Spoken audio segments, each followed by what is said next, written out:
So welcome to Future Proof, our masterclass on the creative industries. And my name is Caroline Parkinson. I'm Sector Engagement Manager for the creative industries, and I'm also Director of Creative at Edinburgh Futures Institute. And today I'm joined by Pat Kane, writer, musician, consultant and activist. I'm joined by our own Chris Speed, Chair of Design Informatics and Co-Director of the Institute, and Sarah Pepper, Director of Creative Economy at Cardiff University. Welcome, thank you for joining us. So what can you expect today? I'll be giving each of our speakers the floor to share their stories of academic and creative industries collaborations, each from their own perspective. Chris will look at startups and cultural organisations, Sarah at SMEs, and Pat will look at individual creatives, freelancers and artists. After they share their stories, I'll ask them, how did you do that? How do you generate these collaborations? What methods do you use to gather and stimulate and give birth, if you like, to these collaborations?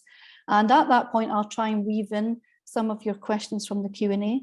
If I don't get to it, I'll definitely get it at the dedicated Q&A at 12. And then obviously I will wrap it all up at 12:15. So without any further ado, let me start by handing the floor over to our first speaker, Professor Chris Speed. He is Chair of Design Informatics and Co-Director of the Institute that encompasses researchers working in the disciplines of interaction design, temporal design, anthropology, software engineering, and digital architecture. He's Director of the £10 million Creative Informatics R&D Partnership, one of the 9 AHRC creative clusters, and he's co-investigator in the Next Stage Digital Economy Centre, Decade, led by the University of Surrey with the Digital Catapult. And Chris was made a Fellow of the Royal Society of Edinburgh in 2020. There's enough big ups for you, Mr. Speed. Yeah, if you would like to take the floor. Just work. It's just work, right? It's over to you if you'd like to share screen and Sure. take us through your presentation. Okay, fantastic. Right, so I'm going to scamper through this. I'll start my timer because Caroline's got us on a tight leash this morning, a temporal leash, shall we say. So great to see folks. And so yeah, directing Creative Informatics, very much a team job, but just for context, it's a partnership, University of Edinburgh with Edinburgh Napier, Creative Edinburgh and Codebase, and you'll understand the membership organisations reaching out to the community, as well as some academics, but of course our entrepreneurial experts down at Codebase in Edinburgh. So very useful partnership because it allows us to achieve some of the things I'm going to talk about. Really just briefly, you'll hear from Sarah later, but specifically Creative Informatics is dealing with data. How do we uplift the knowledge, the insight across the entire community around the use of data-driven innovation? So that's just a backdrop, and you'll see a couple of examples. We're also asking particular interesting questions of the community, to what extent such a use of technology might expand audiences and markets. It might help them expand the development of new modalities of experience, unlock hidden value in archives and data sets, and reveal new business models. And these are all important because in some ways they help us ask the questions which then the community return to then challenge ourselves and then themselves. So you do need these challenges. Diving in though, what I wanted to do is talk about how we do co-create value. We have a whole bunch of these schemes really. We're a bank. To some extent, we have an awful lot of money to get out into the world, to start changing the world. And in doing so, we've collected a series of initiatives, vehicles, platforms, and they all have money attached to them. Not huge amounts, as you noticed, but they're vital. And it's good to have currency. Having said that, the pitch of today's little talk is that you don't just need this. Money doesn't make the world go round entirely on its own. A whole bunch of things, including questions of data literacy. How do we work together? How do you take everyone on a journey, include them in questions of AI, machine learning, licensing, MVPs, minimum viable products, all of these things, including networking, including investment, and ultimately risk-taking, are all forms of value. And sometimes it appears, perhaps not within this community, but from the outside, that it's all about the money. And it's not, it's about doing things together. So the 2 case studies try to suggest that this is how we've done it together, and that building value is a reciprocity. It travels between the people we fund, but also the people that ask the challenges. So let's dive into two then. We have a resident entrepreneurs round every 6 months. They're around 12K, which isn't that much money, right? But from the first round, I wanted to tell you a story about how we worked with Delic. And you can see some of the benefits of getting some of this money. You get mentorship, you get networking, you get membership to Future X, so on and so forth. But let me tell you about Delic. So Delic is we're a progressive asset management platform. In many ways, the team at Delic are really concerned that if you play in a band, you contribute to the production of music, actually your representation is often obfuscated. It's hidden because things such as Apple Music and Spotify don't give you the gatefolds. They don't tell you who played drums. And of course, digital sampling means that many individuals are lost in the network, the huge ecosystem that surrounds the production of one particular track. So we gave them resident entrepreneurship. We exposed them to the labs, these evening events. They jumped onto the Creative Bridge program down at Codebase. They also hired someone because they met Martin, who was also a resident entrepreneur. So they're building value in lots of different ways. Because of their work on the labs, they also managed to poach a place on the South by Southwest International panel. So they're already, but within 2 years, they're presenting to global audiences. They've helped myself and Caroline on some teaching, both on the masters, but also our executive education programs. And even Ted has had a show at the InSpace Gallery and has been nominated for the Lumen Prize. Now, this network of things, this network of activities, some of which is paid, some of it is moving across some different models, has also led to vast investment. So the team are doing incredibly well. And it's about this co-creation, not just the money, folks. It's just about this working together in teams that allows everyone to benefit. Now, my second example then is thinking what's in it for a challenge holder. So a challenge holder as someone who wants to ask one of these questions: how do they develop audiences and markets? How do they develop new modalities of experience? How do they unlock their value that they might have in quite analog data sets, actually? And we give out, based on holders who apply, we then invite that holder to interview a series of respondents.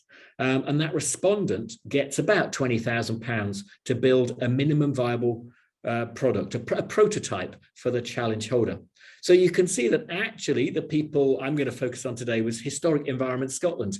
They wrote a challenge to develop a new product that would allow visitors to engage more directly with a monument from a precise outdoor viewpoint by delivering a range of content, including historical, reconstructed, or inaccessible views. And that was Historic Environment Scotland. So we had 5 in this particular round. This is 2020. And actually it was Sense City who won it. You could see there's a myriad of applicants there, but Sense City projected this idea that from a particular vantage point, they could see right into the past, actually revealing what it might be like to live on this particular piece of land 300, 400, 500 years ago. And Sense City have been fantastic. Again, here thinking about the reciprocity, what's in it for Historic Environment Scotland. Well, Sense City got a really lovely approach. They went on site, they met everyone on the team. So it wasn't like hiring just someone to develop the technology. Actually, what was going on was a co-design, really. Once they'd specified what needed to be built, was a co-designer process. And you can see that they really did it very, very collaboratively. So you're already beginning to take a cultural organization on a long, long journey.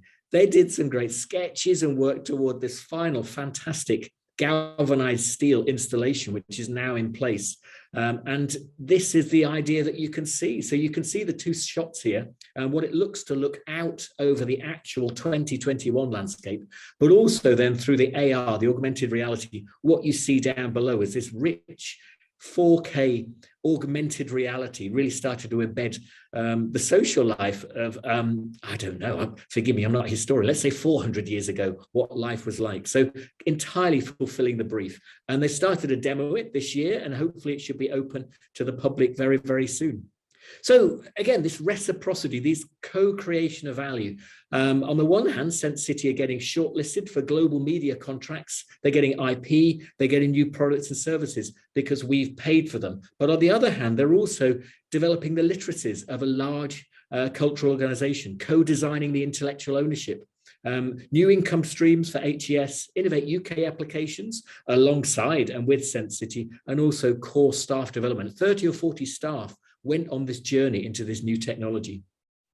So just to finish then, this is my pitch for this morning, Caroline, that actually, yes, there is money, there is value. It's one of the most established representations of value, money is, but actually the network at Creative Informatics and the team who hold it together is a net. It's a safety net, but also a springboard to begin to think about how we do share value. We co-create it because we're always sharing ideas, taking risks together, opening up networks, connections, investment, and the data literacy that the whole program wants to deliver. And I'll finish on a quote because an academic likes to do this. This is from Vadim. The innovation is never just about one idea. However great it is, it's a chain reaction of ideas inspired by experiments and market learning. So thank you very much. That was my pitch to you this morning. Thanks, Chris. That's wonderful. Thank you very much. It was great to hear about Delic and Sense City and HES as well. And I've put a link in the chat to the website and people can have a look. So let's now move to Sarah Pepper. So Sarah is Director of Creative Economy at Cardiff University with two main leadership roles: Director of Creative City Network, Creative Cardiff, and Chief Operating Officer of Cluster, a £9 million R&D project promoting innovation in the Welsh economy, as also one of the HRC creative clusters, so one of the 9. And the Policy and Evidence Centre is led by Nesta, which relates to Pat's work. So we're actually connected in all these various ways. So Sarah is the Chief Operating Officer of Cluster. Her roles provide leadership and strategic direction to those initiatives and work with a wide variety of stakeholders, including academia, industry, and government partners. So over to you, Sarah, to share your stories. Jochen Val, Caroline, thank you very much. Bore da, croeso, good morning from, well, it was a sunny Cardiff, but I feel the weather's coming in now. So yeah, it's really great to be here and thank you for inviting me to take part. Thanks, Sarah. So I'm not an academic by training. I worked in industry for about 15 years before I came into Cardiff University. LinkedIn tells me I did this 10 years ago. Those years, that decade has absolutely flown. And I guess my job during that time has been about working in that intersection between industry and academia and learning how to encourage both sides to engage with each other to each other's benefit, if you like. So I guess my presentation today, as well as talking about the role that SMEs have played in this, is to talk about why I find this important and valuable and rewarding. So I'm just going to share my screen here. Okay, hopefully that's coming through clearly. So I wanted to start my my provocation this morning with an image from an extraordinary event that happened in Cardiff 5 years ago called City of the Unexpected. And it was a sort of weekend long event celebrating the centenary of Roald Dahl's birth, because he was born in Cardiff. You may have read about Netflix snapping up the whole Roald Dahl estate. You may not know that he was born in Cardiff. So we feel quite a strong connection to Dahl here. Now, I love this image. I think it's beautiful image for many, many reasons. And it's a very happy reminder of a special weekend. Thousands and thousands of people line the streets to see this enormous creative event, more than any sporting event that we've ever had in the city. But for me, this image sort of really encapsulates everything that we're talking about here around that kind of co-creation between academia and industry. This image is full of wonder for me. It's full of potential, of action and adventure, of stepping out into a space kind of unknown, but at the same time being supported. I mean, there's the support with the giant peach as it is, the object above. There's the strange support of that building you can see in the bottom left-hand corner is City Hall, a very important civic building for us here. But there's also something here about danger, about unexpected and unknown. And for me, this encapsulates all the potential of that engagement with industry and organizations like universities and the potential that innovation has to offer to us all. So part of my role, as Caroline said, is as Chief Operating Officer of Cluster, which is our Creative Industries Cluster program here. It's a £9 million R&D program working with industry and academia in the creative industries in the Cardiff City region. So our focus on our cluster here is around screen and news. That's particular strengths we have here around the creative sector, film and television, high-end television booming in the creative region.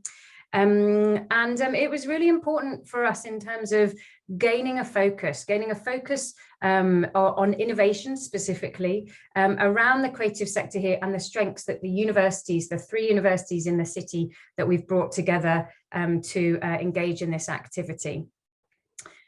So this is the activity that we undertake as part of Cluster. You can see there's a wide range of activity, and I think this really maps a lot across to what Chris was saying. Of course, actually, you know, there isn't, I'm thinking there isn't a bubble here that says money. Of course, there's money, like Chris said, but I would say that these other bubbles that exist around resources and networking and events, and actually there is one there that's funding. It's quite a small bubble there at the bottom.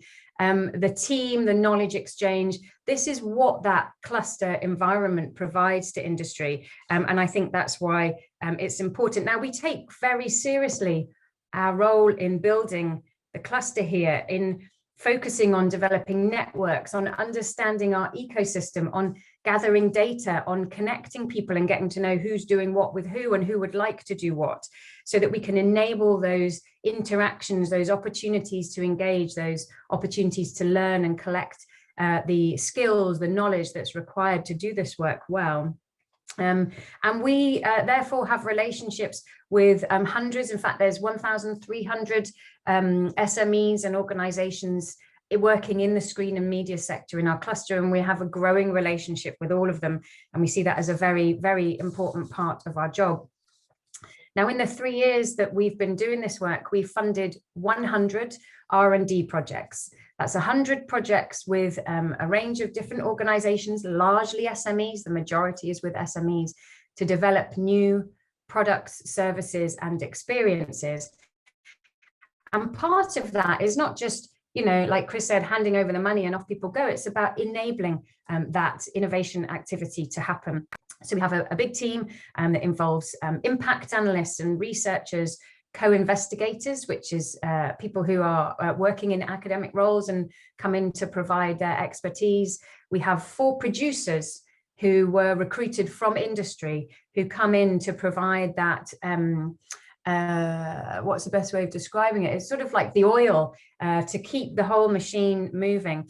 And we're very communications led. So we provide a lot of information, such as case studies and links to information and so on, so that the whole cluster can up its skills and knowledge. Now, I'm going to talk and really tell you just a story of 2 SMEs that we've worked with, just to give you a bit more of an idea of some of the work that we've undertaken with people. Now, time is short, so it'll be a bit of a canter through. And once I've finished screen sharing, I'll share some links so you can read more if you'd like to. But the first SME I'd like to tell you about is a company called Painting Practice. Now, they've been working in the Cardiff region for about 10 years, and they provide services in motion graphics and animation, visual effects, and so on to the high-end television and film industry here. So early conversations with them, and I mean, this was actually before we developed the cluster, told us about how they felt what was really important in producing any kind of new project was about every single decision and how that could be enabled in terms of creativity and budget and schedule. And what they wanted to do was develop a way to streamline that process between script and set building, to increase efficiencies and lower costs. And if you can imagine, when they're working on, you know, when you're talking about high-end television and talking about over £1 million an episode, this is, you know, these are important decisions to get right. So Painting Practice applied to Cluster and were funded to develop a product that was later launched to market called Plan V.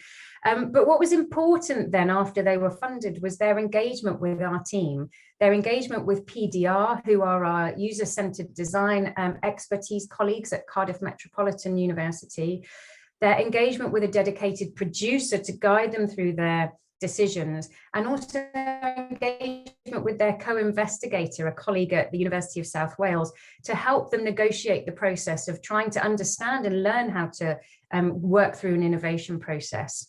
So they built their software in Unreal Engine, and the product uses lots of augmented reality to give a sense of scale and immersion, if you're thinking about what a set looks like. It's been used actively on significant size projects. You can see the polar bear at the bottom for anyone interested in His Dark Materials, fan of His Dark Materials, that was produced by HBO and the BBC. Plan V was used to do all of that activity at scale before any sets were built.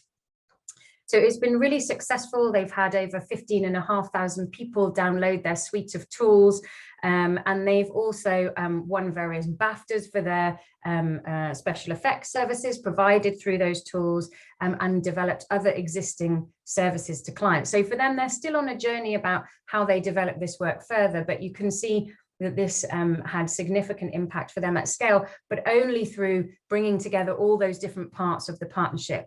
Like Chris said, it really wasn't just about the money for painting practice. Now, the second SME I'd like to talk to is a company called Rescape Innovation. And you can see in the top left of this slide, that really is a very pregnant lady wearing a VR headset. I, having had 2 children myself, I was slightly skeptical when this project was submitted to us, in terms of their proposition is about using immersive technology. Actually, their work more broadly is in healthcare generally, to think about reduction of pain and anxiety levels.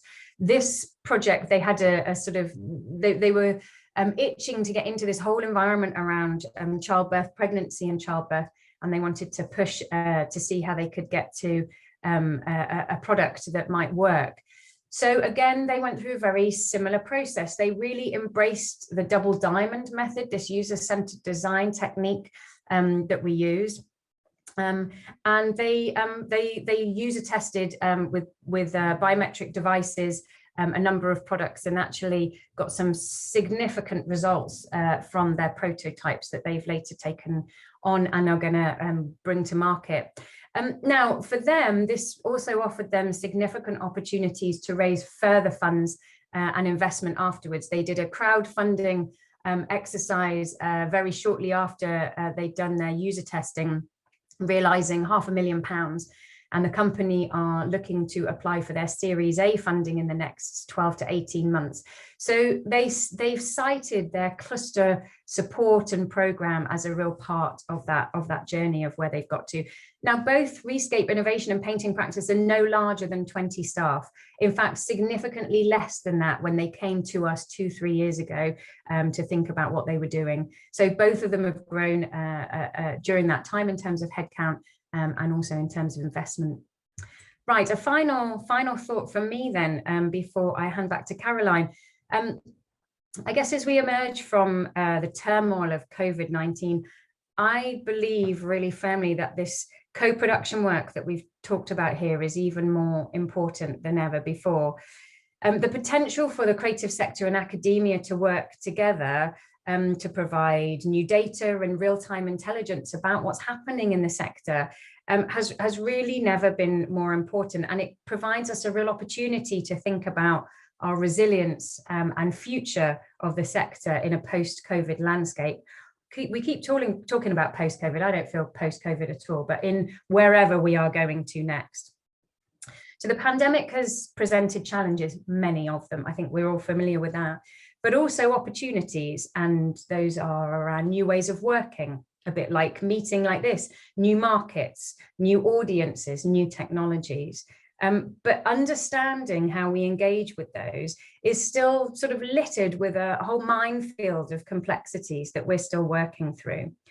So in my opinion, the only way that we're going to do that is by working together, so that we can find real ways for the sector to innovate and for academia to be part of that, hand in glove, to build resilience against future shocks and unexpected events, because we can guarantee they will come.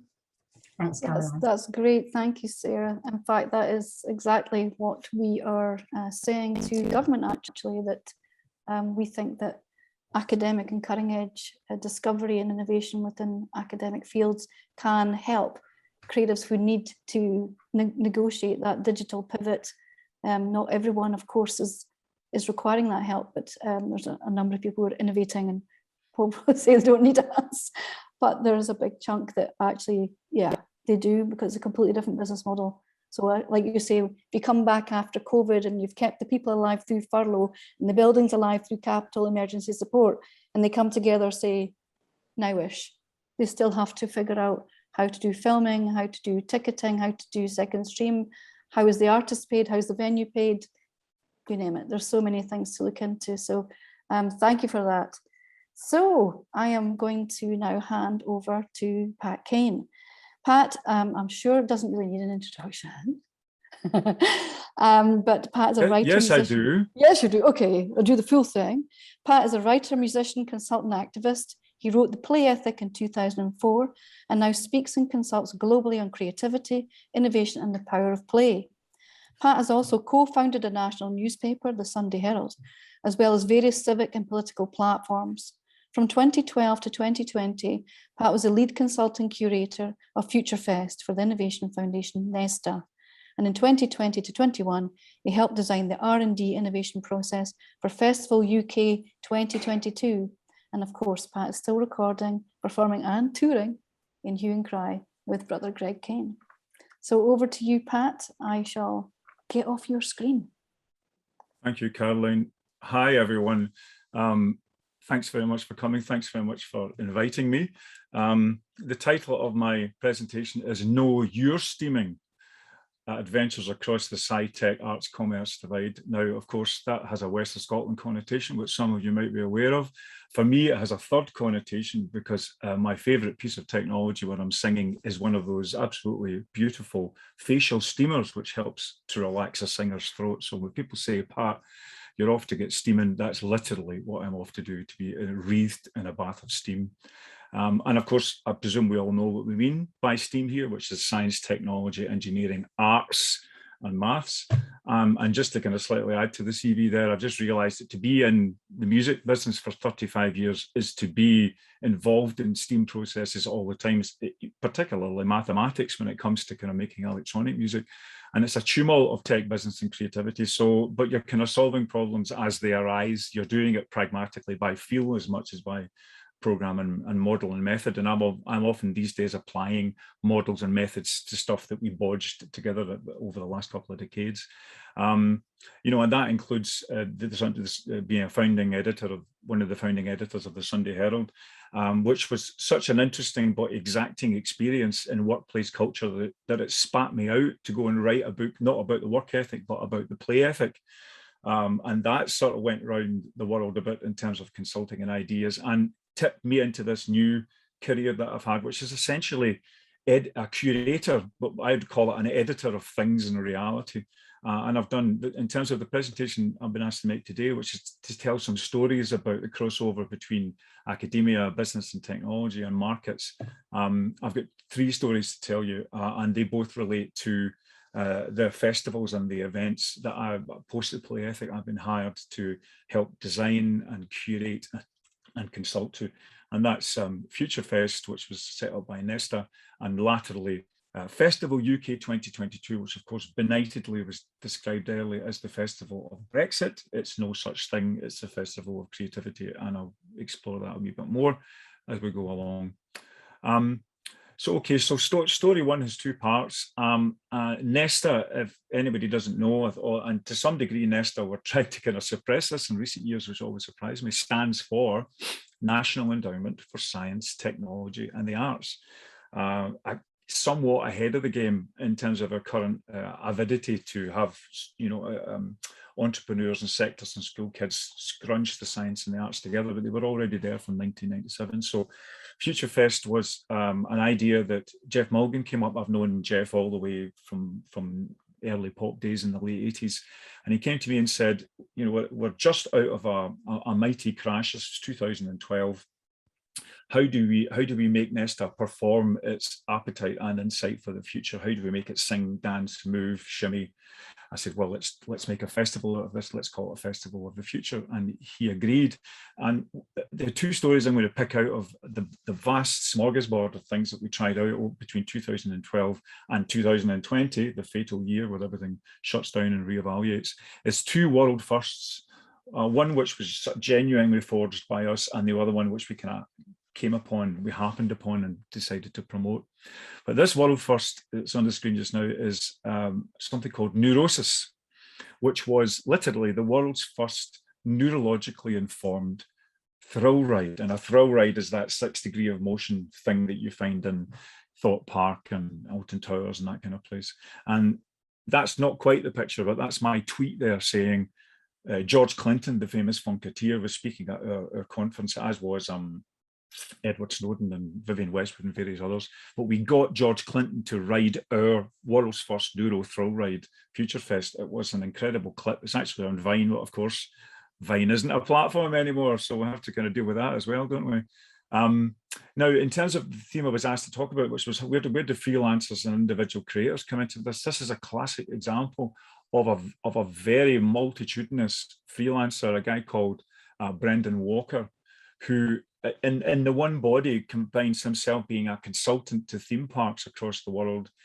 He worked for BAE Systems as an engineer, but he's also just a great lover of 20th century kitsch pop culture, and he brings that all together in his work, and he's constantly going around he's got a company called Thrill Laboratories, and he just goes around the world trying to kind of push the boundaries and push the envelope of what a thrill ride can be. And I've known him for a while. I actually met him on the CRASH program, CRASSH program at Cambridge University a few years before, which is a very interesting program for bringing together creatives and academics and entrepreneurs. And I said, come up with something that's just unprecedented for this Future Fest in 2015. And this is what he came up with. So it's interesting to talk about that. It was basically, there was an encephalograph in your head that monitored your moods, whether they were fearful, angry, happy, meditative, and translated that into the movement on the chair. And I tried it, and it was a trip, sometimes a physical trip as well as an actual head trip. And just to report on the outcome of that. So that was an amazing thing that happened at Future Fest. You know, hundreds of people tried it. It generated all the publicity, quality publicity, thematically appropriate publicity that we wanted it to do, became the icon of the event. But here we are this month in Brighton. A version of it has appeared on Brighton Pier, which, as you can see from the picture there, is people with VR headsets. And I think what happens is that the VR environment is exactly synchronized with the degrees of movement of the fun chair, but it's a lot less than what we managed to kind of evoke at the event, which was a kind of a complete mind-body, neurological, physiological moment of harmony. So that's one of the interesting things about the future context, is if you're sort of pitching for the future and pitching to evoke or prefigure the future in your exhibition or your event, it's interesting the places that it takes creators to. They take risks, or they set up things that just eat out of the future, about place you in the future before the future actually arrives. And even when it comes to the present, the future's not quite there in terms of the innovation that we got at the event. So that's sort of quite interesting to think about. This after we had another world first, I thought, how do I get another world first for Future Fest? And this one we actually sort of came upon through journalistic inquiry, but it was the world's first bionic Olympics, which was taking place in Zurich in the September after an event which was kind of about May, June. And I thought, I wonder if we can get someone to do a test exercise of a cybathlon, a bionic Olympic event at Future Fest at that time. And so what you're seeing there is a picture of Claire Lomas, who's demonstrating the kind of race that she would do in her exoskeleton. So she basically is paralyzed from the chest down, and she's performing as a cybathlete with her exoskeleton on. Fantastic, moving, heart-rending, exciting, thrilling spectacle to see. But, you know, really, really fascinating in terms of the way that we managed to bring this into the space. One of the things we had to focus on, and one of the things that was interesting, was the way that the cybathlon was setting rule standards for different cybathletics. So the girl that you see there has got a full brain cap on. And there was a whole section of the cybathlon which was about computer brain interface. So people who are utterly paralyzed working video games or working avatars in video games and in a state of competition. And of course, in that condition, no less competitive than a fully able able-bodied person. So it was absolutely brilliant to be able to use the festival context to show how amazing enabling things can happen between technology and culture, sport, and people with variable needs. The best one, I think, was this guy here, who I think Brian, I think was his name, who essentially had a beautiful, adroit robot hand, robot forearm, and we went on various bits of Saturday morning or early morning television, and you would swivel it around 360 degrees and juggle dice between his robot fingers. He was a fantastic guy, ex-postman who'd lost his arm in an accident. So what I'm saying there is in the sense of what's the framework for a kind of vibrant STEAM process.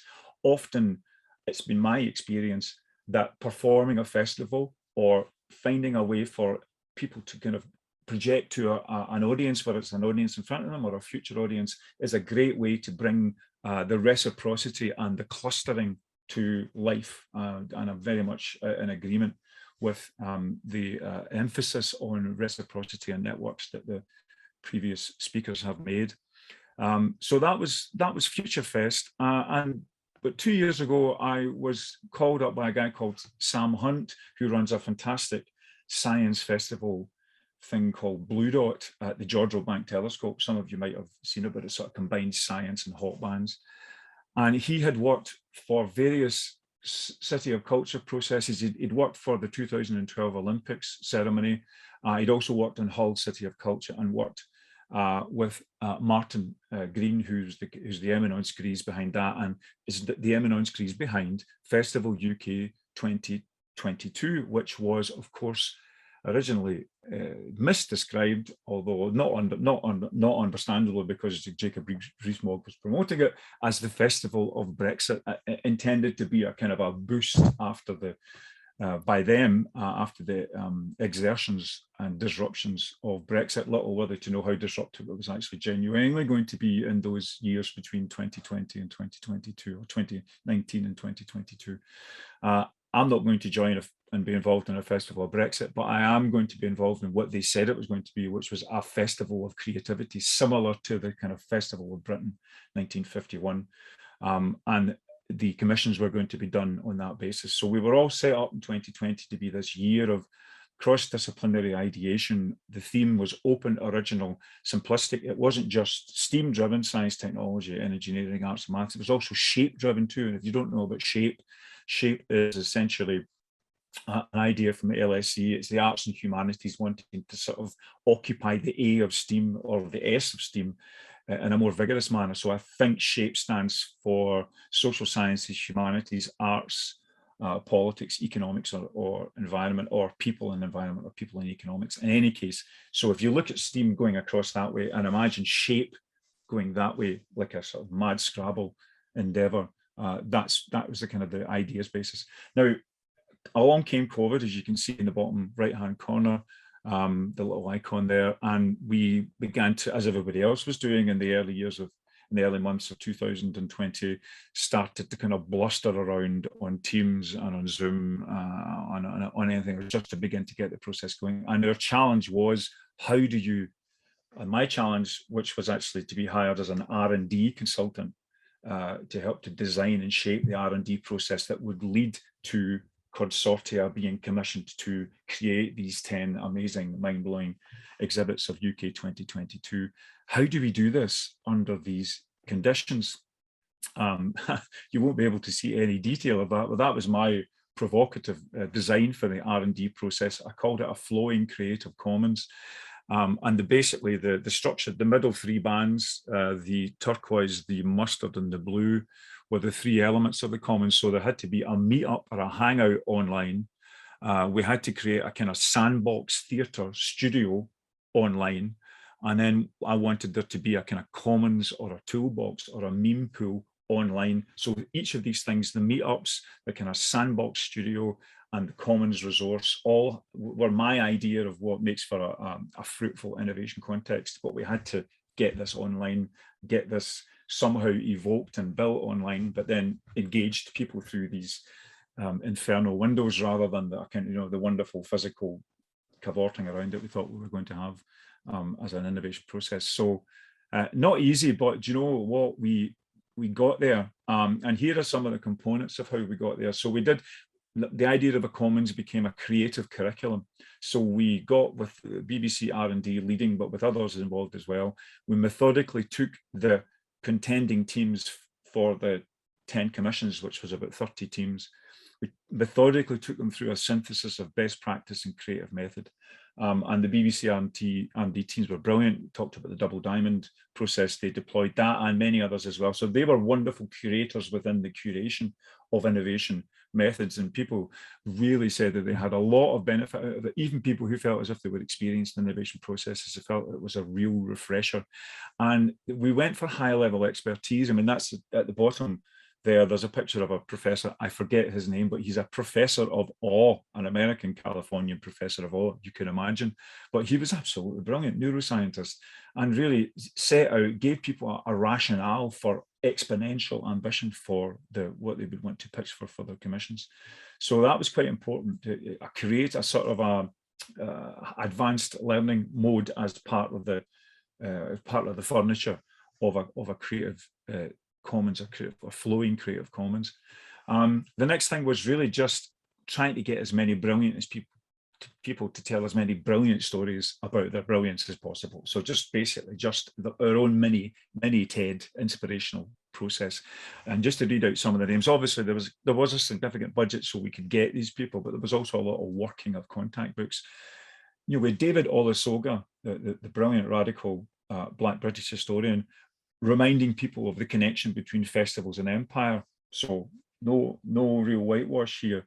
At the bottom there is Maggie Adair Pocock, who's a Black astronomer who just talked about her dream to be a space expert from a young Afro-Caribbean girl. I did an interview with Nadia Tolikonikova from Pussy Riot on ethics and creativity. Again, hardly anodyne bland stuff. We managed to get Niles Rogers on his method of how to motivate an audience through guitar and bass. And in the middle there, we had the popular romantic, I think fantasy novelist as well, Marion Keyes, who just completely talked us through what it was like to write a populist blockbuster. So that, again, that's another component, a masterclass presentations, people just simply being inspired by inspiring people to inspire others, very important. And then I think what was the hardest challenge was that we decided we looked at the forest of bits of digital platform around us and thought, we're not going to be able to integrate all these, and it's going to be really difficult to try and do so. So we're going to have to build our own platform. As you can see from the top right icon there, it wasn't the most elegant platform, but it was a proper act of hackery to try to bring together all these different elements that my design had imagined would be the most supportive for an innovative process. So hangouts from social interaction, showcasing prototypes, archiving all broadcast material. And just again, I give you a flavour. It's a very, very rich experience. I mean, everybody had a chance to share ideas, generate ideas, receive ideas, had spaces within which they turned up on the days of the week that we asked them to turn up to generate and prototype them. At the end of the day, I did a big picture on everything that we'd heard, and also had a discussion with a poet who had been sitting with the whole process and delivered sometimes movingly, tearfully movingly brilliant, aspirational, cosmic level poetry. At the end of it, there's two of the poets there, Amina Atiq and Salah Khatebi. So very briefly, that's coming to my end. What lessons would I take from the three stories that I've put out? STEAM and SHAPE, otherwise known as cross-sector creativity, I don't think are that difficult. I know it seems as if, how did you get a ballerina to talk to, you know, a nuclear physicist or whatever? I don't think it's that difficult, but it depends whether the play conditions available are sufficient and enabling enough for imagination to start to fire. And my three lessons I have is, make sure that whatever you generate is a well-tended commons of resources and exemplars. It's like, you know, building a toy box or filling up your Lego box. You have a set of possibilities that have been taken care of as they have been generated. So make sure that you have that as a constant resource underneath your ideation process. And in the classic sense of it being a place-based, make it safe to take risks. So humour and laughter and frailty are as important as assertive visions of a confidently achieved future. Mood-wise, be ready to inspire and be inspired. I mean, inspire, as we know, the etymology of it is to take breath, is for breath to be brought into the inert and to make it animate. So just have that mentality. Original, open and optimistic, as it was a great strapline for Festival 2022, and it really did run like a stick of rock, or like an aura, or like whatever pervasive metaphor you want to use all the way through the process. And I would also say, finally, in terms of raising the stakes of ambition, have a sense that there's an audience out there waiting and ready to engage in these crisis-ridden times. I don't want to use, as the philosophers say, I don't want to put a telos or an end point on creativity in 2021, but by a number of indications, whether it's climate crisis, automation and human labor, movement of populations of peoples from desiccated parts of the earth, we are facing major systemic crises. Creativity of a sufficiently eclectic and mass kind is one of the ways we're going to be able to adapt to these crises and more. And we gave that sense to the participants. In fact, even when we were worried about it, it emerged anyway. And certainly in terms of the masterclass, programming, Pussy Riot's speakers, we were inviting it as well. But what it did for creative ambition was to really take the ceiling off and imagine not just that you were going to create something wonderful and awe-inspiring, but also potentially, even in terms of consciousness and ambition, world-changing. So I don't know whether I'm over or on, Caroline. Thanks, Pat. Yeah, slightly over, but we've got time. Shut up. Get off the stage now. We're done. Right, I'm off. So thank you very much, Pat. Actually, it segues brilliantly into the next part I wanted to talk about, was how you all generate these collaborations between academics and creatives. Each of you have talked about different methods, and I'd like us to go into that a little bit in this discussion. Now, Pat, you talked about you need an underlying good structure. I used to think, and Chris has seen me do this, that you just need to put creatives in the room and add some wine and pizza, and we can have a good mashup and come up with ideas.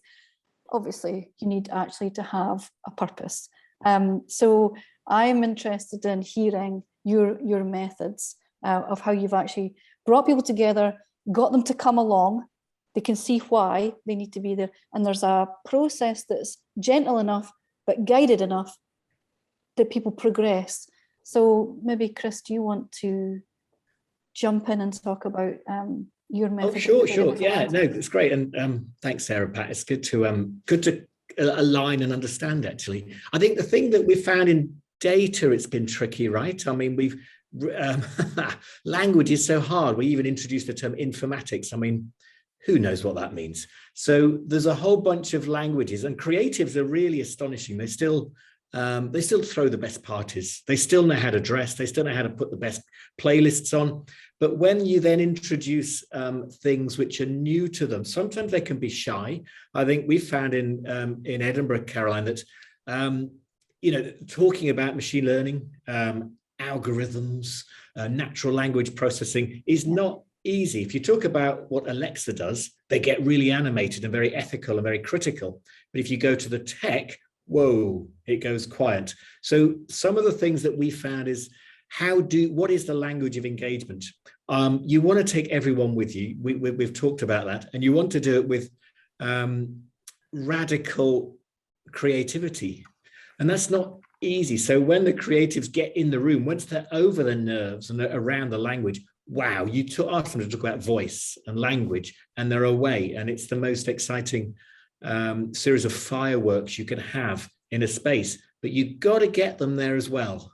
Yeah, so you've had to demystify through demos and labs and studios, what is the creative tech, what is the data-driven part of that relationship, And then they start to go, oh, I can see how these are tools that I can you use. into it. Then they're aware. Then it's a material, and getting data as a material was one of the hardest jobs we still face. But yeah, exposure, lab, so on and so forth. And data was often considered the new oil, and we don't use that phrase. And Shannon Valler, our chair of data ethics, says it's data's our stories. And so it's not the new oil. And I was thinking about the word oil, because Sarah, you mentioned it. You said that you've got producers and they're the oil between all the different mechanisms. I wonder if you wanted to talk a little bit about your mechanisms and how you're doing things and the role of these producers. Thanks, Caroline. Thanks for picking that up, because as Chris was talking, and it was really a pleasure to listen to all the presentations this morning, I was thinking about that focus that we put on those producers, and they really are the linchpins of the whole process. I mean, we talk a lot. I used to like the expression ecosystem. Now it feels very overused, but the whole environment that we've created and mapped and tried to understand all the different parts and how they fit together, that can exist as it is, but really it's those producers that spot those opportunities, those connections, those potential collaborations, those, why don't you knock on that person's door, or do you want to come for coffee with that person? And our producers are exceptional for individuals. They came from industry, and I saw that as very important when we were thinking about what team we wanted.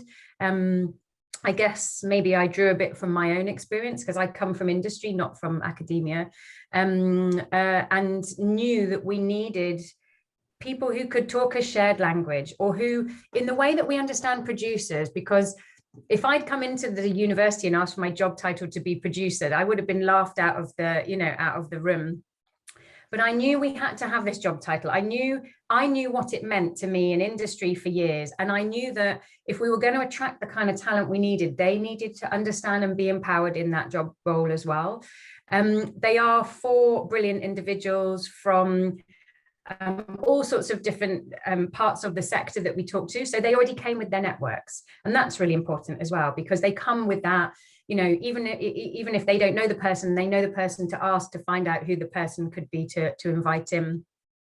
But one thing I found really interesting, and this is important, I don't know if Pat or Chris have experienced this, I had to go through a whole process with those producers of also establishing them in the university. Yeah. Because whilst they understand industry and they engage very well with industry, they're fine with academic colleagues, but they've really had to learn that language, that the whole cultural behavior environment that universities just are, right or wrong. And sometimes I felt that I've needed to provide as much support for them in that as in building what we are. You know, they can talk to industry, that's not a problem. It's trying to make the whole picture work together. Yeah. So we're trying to do things differently. Yeah, I like that. And I think that Pat touched on that too, and talking about STEAM and there being a language between creatives and neurosciences or whatever. It's finding that gathering point and that language, common language. And we were reflecting on this earlier, Chris and I, about design as a common language and how we're using design and design informatics, design as a methodology, design as a process for prototyping and creation and innovation. And so we often refer to it as STEAMed. So we stick the T on the end. But I just wondered, Pat, if you want to talk about how important language is and these porous boundaries between academia and industry. Yeah, concepts as well as language, right.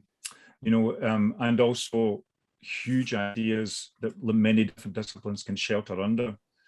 So if you actually are taking the sea or the coastline as your theme, for example, right. It really is almost like a Velcro for multidisciplinary and multi-sectoral engagement, and it's also itself incredibly evocative. I mean, I can't say too much about Festival 2022, but there's a lot of land and there are many stars and there's stuff in it. I mean, literally the ambitions are at certain points cosmic. And so that would be one thing I would say, is that the audacity of the idea and the ambition of the framing right. is a way to contain many different, and also, so that's one thing. The second thing I would say is I read a lot into play theory. I mean, as in both biological, evolutionary, neurological, etc. And stemming from the play ethic book, there wasn't much of it in the book, but it stemmed from it. And one of the things I talk about is the grounds of play, because play can be both extreme jumping off the edge of the cliff, but it can also be developmental and semi-educational. It can be about the correct relationship between security and risk, i.e. you take the risk, but you're secure enough such that the risk doesn't injure you or is fatal to you.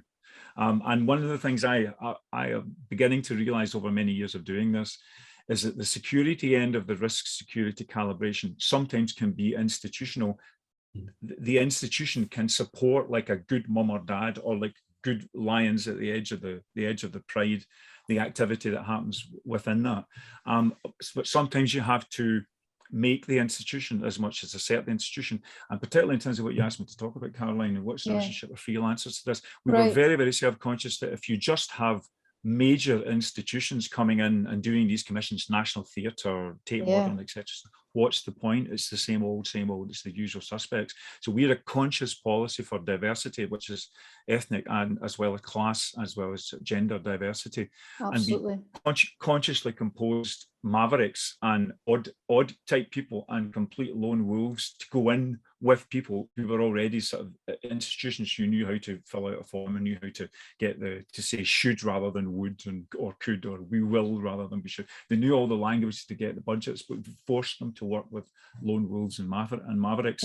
So that's but that's all within the context of finally them being resourced enough to do the work. And we did resource them. We said, how much do you need so that you can take time off from your job to commit to this? So that relationship between risk and security, the ground of play, I think is very important to construct, but it's not given. You have to construct it anew. This is it. And I think that's absolutely a great point, because Sarah and Chris have both said the same thing. You had to find a place for people to gather that they trust and that they're not going to feel exposed in. And if they are going to expose themselves to risk a little, it's like they know up front, you're going to be informed. What is data, or whatever it is we're talking about? What is the data set showing us? Can we relate to that? And then be able to actually start to ideate together in a safe way. I've actually got some questions in the Q&A. So I will go to the Q&A. So Jared asks, well, great presentations, he says, first of all. I picked up on the use of Pat's word eclectic. I would like to know what the panel think about the value of difference to innovation. This question is slightly loaded, as our current ECA, that's Edinburgh College of Art, strategic vision is as much about centralisation and conformity of experience as it is with innovation. And I worry these might be mutually exclusive. Ooh. Chris, are you aware of this dichotomy? Yeah, I mean, there's a bunch of things going on then. Jared knows what it's like to take an art school. So just for colleagues' context, Edinburgh College of Art was a wholly independent art school. And rather like that first scene in New Hope, Star Wars New Hope, it was Princess Leia's ship. And this huge Imperial Star Destroyer came down and took it in. Now, actually, no one came through the blast doors. Certainly Darth Vader didn't come through the blast doors. But actually, what we do have is a very safe, relatively risk-averse, big university that doesn't perhaps know how best to tackle a radical, forgive me, sand in the Vaseline independent College of Art, which it does want to be. And I think Jared's spirit is, how do you reconcile the, and we need to do more, Jared, as well, don't we, to burst our bubble, to get out and push into the quantum physics, into the anthropology, into the geosciences, to make sure we're really out there pushing. And I think that embraces Pat's aspiration here, that eclecticism, we need to open up. We can relinquish those bounds which secure and make it very fearful for a university to do things which are beyond its brand. That's my hunch, Caroline. I'm sure Sarah. Well, I think that, there's value in difference and innovation. If we don't have multiple voices in the room from all walks of life, how can we possibly innovate for everyone? And so I just think the difference is absolutely required. But people bring different perspectives and different knowledge. And like you say, are the sand in the oyster rather than maybe in the Vaseline. I think Pat, Sarah and Chris, we all share a playbook a way of doing things, which Yeah. is radically different to most of the STEM, which Pat's highlighted. I mean, Sarah, that's what you're talking about. The playbook of a producer just is not common for teachers, all the characters, professional services that fulfill a university's role. So sharing those playbooks, pushing those playbooks onto the board tables, into the classrooms of all students is our job. Pat, you've witnessed a great deal of diversity and difference in innovation in the festival, and as well as your other work. Just wondered if you wanted to reflect on the value of difference to innovation. Well, I'm very, very clear how much this is rooted in some very, very strong science, whether it's natural science, human science, or social science. I mean, on the surface level, Stephen Johnson's "Where Does Good Ideas Come From" was very much the Bible for how I was helping to design. And his whole thing is hangout spaces, serendipity, people having their specialisms, but being in dynamic circumstances, you know, from the festival or the idea room to the bar and the great gig and the corridor outside the great gig and the toilet in which the discussion is had outside the corridor. So that's one thing. I mean, the second thing is, yeah, that. Oh, hold on, trying to find a point I was going to follow the mic. Yeah, I mean, what I take from play theory is that this is, if you really want a sustainable flow of innovation to come, don't presume that you start from the innovation end first. There's a great book I have, which is a reference for me, called Playfulness, Innovation and Creativity. It's actually by an Edinburgh academic called Patrick Bateson. And play is the biological part of it. Playfulness is what comes out and generates the variety of options. Creativity is where that works out with other people. Innovation is at the end section. That's where it's applied. That's where the rubber hits the road, but not before. So what I would say to lots and lots of academic contexts is look at the basic sciences of play and creativity as they are coming out from other areas, from what is regarded as hard determinate areas like you know, neuroscience and psychology. So in a way, and you're curating the space. Yeah, but in the last point, the word scholastic comes from schola in Greek. And what that means is someone who is in control of their time. So a scholar is someone who is in control of who can dispense with their time as they see fit. Now, that should be the junction point between saying, how do we get stuffy academic people to respond? If they're all scholars, then you must be able to grant the conditions that allow people to be free with their time and thus free with their creativity. So it's actually baked into the academic world. It should be baked into the academic world. And I think that you're all curating a space and you're a process. And so I think that's all coming through your themes with different mechanisms. So Nicola asks, what's the biggest change from creative work and collaboration over the last very weird 18 months that you think will persist and positively impact the creative industries going forward? Sarah. Maybe I'll pick up on, this is a great question, Nicola.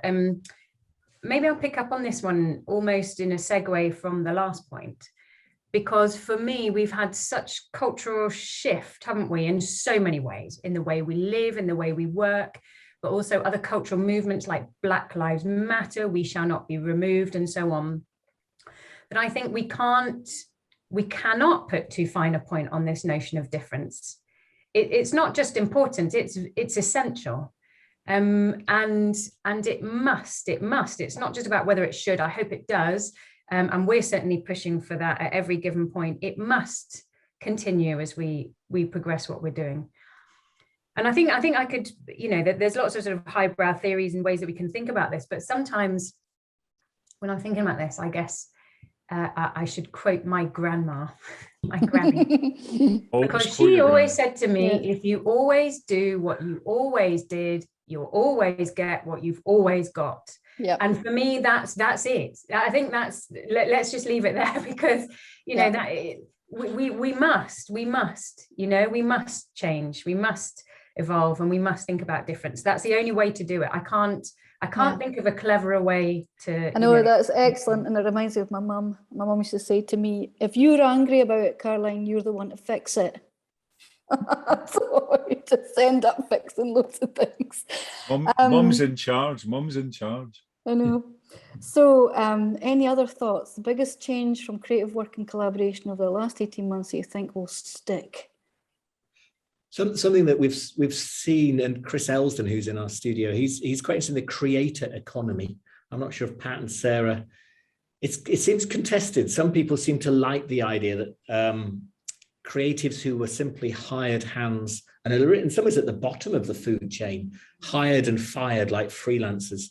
And actually they're moving up in the world. They're getting their Twitch channels and they're starting to figure out that they can draw money in. I'm not sure if you're doing this, Pat, as a musician. They're drawing money in directly without having to go to big producers. So I'm curious whether, Sarah and Pat, that we might see that snowball, or whether, unfortunately, it requires a certain influencer within the creative, which not all of us and all of us can push like influencers. But hopefully there's a breaking and challenging some business models. Yeah, I mean, that's something. Oh, sorry, Pat, after you. No, I was just going to say Substack went for name journalists who had an audience and invited them onto the platform. They actively went and built that audience.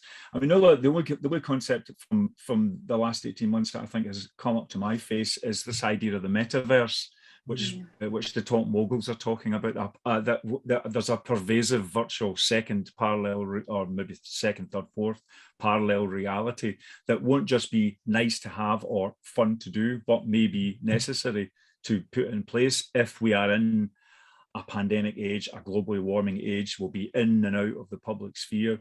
So here we are on our flat screens and our old Zoom platforms. I confidently predict in 5 years' time, because I don't think the environmental indicators are going to get any better. They're coming at us from a variety of angles. We'll be sitting with smart glasses on, walking around a space, accepting that this is 50% of our lives because we've been driven indoors by something or other. So the virtualization, rather than it being not reality, it's like real, as Manuel Castells used to say, it's not virtual reality, it's real virtuality. We're going to have to live with this part of our lives going forward. So that's my thing from the last 18 months. You've definitely seen benefits from working from home in a certain way, or working from your own studio if you're able as a creative, in terms of time, of home life management, of reducing what I think is pointless commuting in terms of energy and time and money. And definitely people have seen some health benefits as well. It's not been perfect for everyone, of course. Everyone's circumstance is different, but I think you're right in terms of environmental. There's something to be said for the way we're now working. Sarah, you had a comment, but I think you yielded the floor to Pat. It's just very brief. I guess it was picking up on what Chris said, but also relates to some of Pat's thoughts. I suppose it's around maybe, and I'm not sure we have all the answers to this, but I think it will become an increasingly important, is thinking about the business models of how the creative sector works going forward. We've seen lots and lots of comments and learning around the freelance workforce, if you like. Not everybody likes that expression. And also then developing where they're at in terms of Chris's thoughts about, creators taking on, opportunities to develop their own opportunities because they don't need to link in different ways. I think the sector's evolving, and it's evolving really quickly. So these ways of working, and who is working and how they're working and with whom, is, I think those are going to be the big questions. I don't have the answers. I'm not sure any of us do yet. So I would like to draw this section to a close and thank you for your time and your discussion today, and for lessons learned. Thank you, Pat, for sharing those. That's excellent. And for the way that you've all outlined your different methodologies and the different things that you value in order to drive innovation and make innovation happen.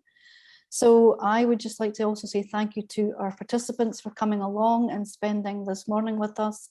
And hopefully we've inspired you after your cornflakes and before you go to lunch and do whatever you do in the afternoon. And so thank you for spending time with us, and hopefully you'll revisit this video in case there's anything you might want to listen to again. So if you are interested in engaging further in industry collaborations with the creative sector, please do get in touch with me. That's my job. And Edinburgh Innovations is keen to support you in that process. And in order to help with that, they have created a learning program called EI Engage. And so for those who might be unfamiliar or want a revision, if you like, of how we might help you, that's there online. Please feel free to follow that link and sign up or view it online. And I'm here. Any queries, any sniff of something you want to do together with Creative Industries, do give me an email and I'll be happy to help you, and also take over from the process where you just go, oh, and you hand it to me and I can run with it from there. So do get in touch. I look forward to being part of the dialogue as we go forward. So thank you for today, and I look forward to hearing from you all. And thanks, Pat, Sarah, and Chris. That was great. Okay, bye-bye. Bye. Bye.